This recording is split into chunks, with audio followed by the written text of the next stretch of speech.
यावर्षी खूप सारे स्टुडंट जे आहेत तर ते नीट देऊ शकत नाही, तर त्याच्या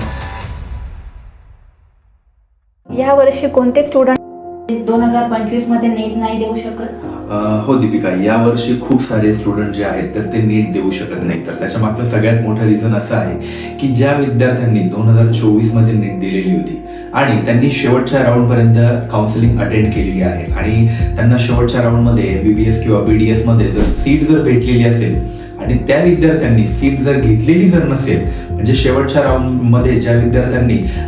कॉलेजची सीट त्यांना अलॉट होऊनही त्यांनी घेतलेली जर नसेल, तर त्या विद्यार्थ्यांना यावर्षी 2025च्या नीटसाठी क्वालिफाईड करता येणार नाही किंवा अपीअरन्स होता येणार नाही. हा सगळ्यात मोठा प्रश्न आज पूर्ण महाराष्ट्राच्या स्टुडंट सोबत आहे किंवा ऑल ओव्हर इंडियाच्या स्टुडंट समोर आहे. तर सर्व विद्यार्थ्यांनी एक गोष्टीची काळजी घेतली पाहिजे की विद्यार्थी मित्रांनो, जर तुम्हीही जर 2024 मध्ये नीट दिलेली असेल आणि तुम्ही शेवटच्या राऊंडमध्ये जर तुम्हाला कॉलेज सीट अलॉट जर झालेली असेल, तर तुम्ही या वर्षीच्या नीट मध्ये अपीअर होऊ शकत नाही.